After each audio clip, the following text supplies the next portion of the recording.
Can I spin into frame like Rachel Maxey? Yes. Oh, dizzy. Thank goodness there's an island here.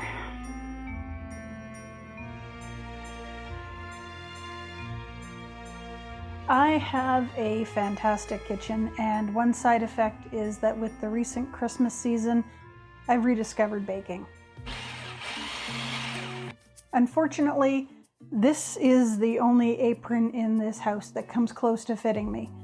It's a weird shade of green and gold, which doesn't suit me, and it was either my mother's or more likely my grandmother's.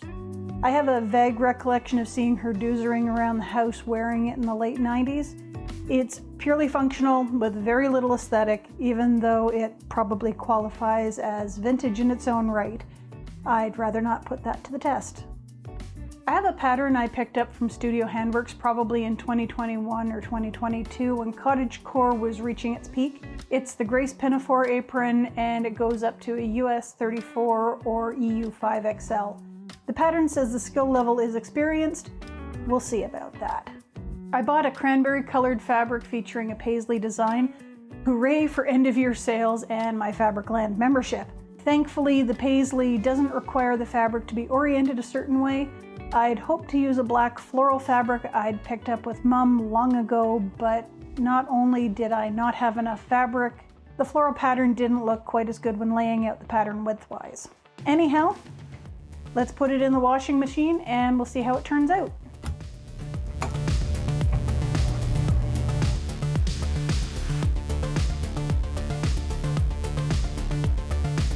The husbeast was out with his gaming group, so the kittens and I settled into the basement rec room to put together the pattern and watch a documentary.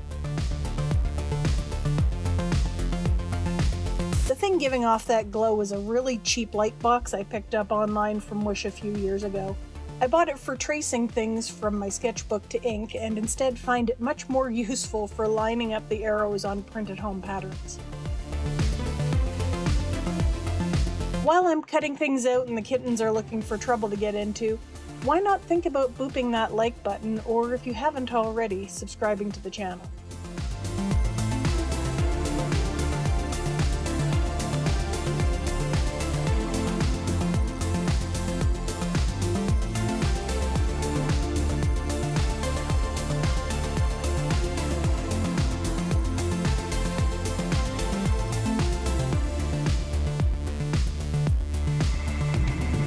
The fabric's possibly faded a touch, but it still looks good. At least the cats think so. This is probably the fastest I've cut out a pattern, and it may be due to the size of the table. Usually I'm working on a small oval kitchen table, and because we're still sorting furniture, I'm using my parents' dining set. I also put the kittens out in the sunroom because at time of filming we were having a Chinook. That's a very particular warm spell for those who don't follow niche Canadian weather patterns. Quicker is better if I don't want my kittens to turn into catsicles. It kept them from jumping up on the table while I was trying to cut fabric though. I'll have to find a better solution now that we've dipped down below zero. Celsius starts with a C, just like Canada.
Picking up any skill again after an absence can be difficult.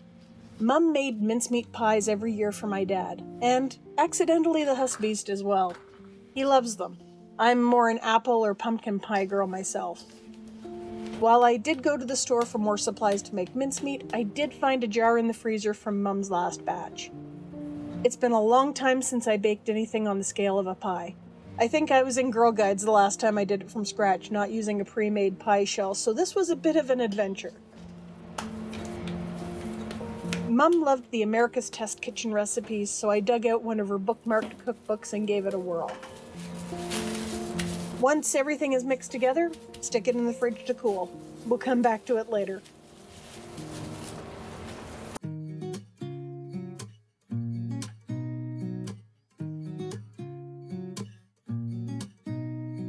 The pattern has you start by putting together the cottagecore ruffles at the shoulders. This is where I made my first mistake in assuming we were cutting a few corners and making a quick, practical apron you can just toss in the wash.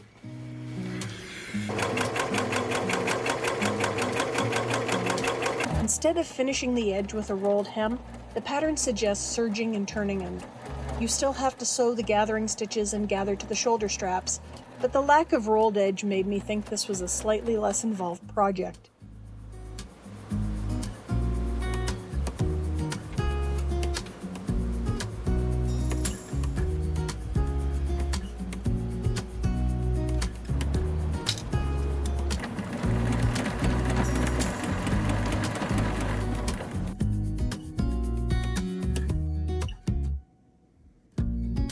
Did I serge the gathered edge to make sure things were staying put?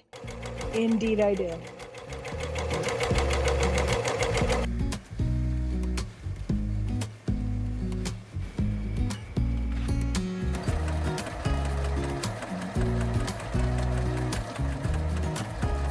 There's a bit of a trick to the bodice construction. Stitch the straps to the central body piece, then place wrong sides together and stitch everything but the back of the strap near the ruffle area and the bottom. You turn under the edge of the strap at the ruffle and stitch down. The bottom of the bodice can go into the waistband.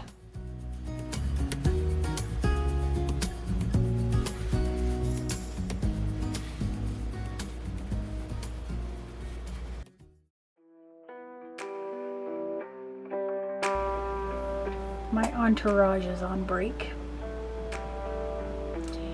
I had to put the apron away for a couple of days over Christmas, so that explains the change of manicure. We have a project moratorium during the holidays, particularly now that we're hosting dinner. Knitting and tatting, things that can be done in company, are okay. Just not the big distractions like sewing that take multiple machines and tend to cause drama and emotional meltdowns when things inevitably go awry. Speaking of Christmas, dinner went well. Supper went onto the table a little late, but it's because no amount of planning could have prepared us for trying to get a full turkey dinner made in one day. We'll be better prepared for next year. Aside from one attempt at hosting the family dinner maybe 15 years ago, the husbeast and I have had zero experience cooking a turkey and all of its trimmings. We intend to do trial runs throughout the year, so the apron will come in handy. I seem to recall that I had some hand stitching to do on the back of the ruffle on the shoulder straps, as well as the pinafore bodice, and I was trying to batch some seams for the waist area. I think the next steps are to install the pockets. There are no notches, so I'm winging it by placing them on one of the trim lines on the pattern and lining up the notch lines on the top of the apron front with the lines on the edges of the pockets. Hopefully that does the job. Then I'll seam up the two back panels on either side of the front, put a quick hem on the bottom, and get to gathering the top so I can stuff everything in the waistband. I think that'll take care of most of the outstanding construction. So hopefully if it's not done tonight, maybe tomorrow.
folks.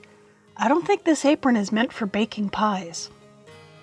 Serving pies, maybe.